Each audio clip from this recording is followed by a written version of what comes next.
ഇല്ല, ആ സിനിമ പരാജയം അർഹിക്കുന്ന സിനിമ ആയിരുന്നില്ല എന്നുള്ള ബോധ്യം അന്നും ഇന്നും നമുക്കുണ്ട്. അതൊരു കാലത്തിന് മുമ്പേ പിറന്ന ഒരു സിനിമ. നമ്മൾ വളരെ ഒരു ടൈം അഹെഡായിട്ടുള്ള ഒരു സിനിമ സംഭവിച്ചു, അല്ലെങ്കിൽ അങ്ങനെ ഒരു സിനിമ എടുത്തു എന്നുള്ളൊരു തെറ്റേ നമ്മൾ ചെയ്തിട്ടുള്ളൂ.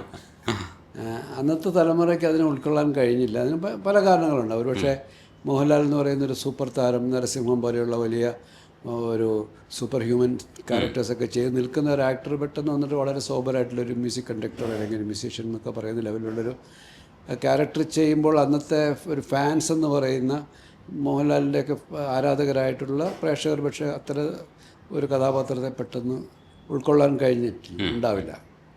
അതൊരു കാരണമാകാം. പിന്നെ അതുവരെ കണ്ട് ശീലിച്ച സിനിമകളിൽ നിന്ന് വ്യത്യസ്തമായിരുന്നു, അതുകൊണ്ടാവും. ആ ഒരു മാറ്റമൊന്നും പെട്ടെന്ന് ഉൾക്കൊള്ളാൻ കഴിഞ്ഞിട്ടുണ്ടാവില്ല.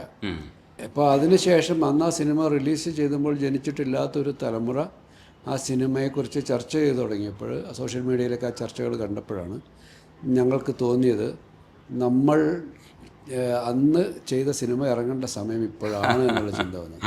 ആ കാലം തികഞ്ഞിരിക്കുന്നു, അല്ലെങ്കിൽ അത് റിലീസ് ചെയ്യേണ്ട ഒരു കാലം വന്നിരിക്കുന്നു എന്നുള്ളത്.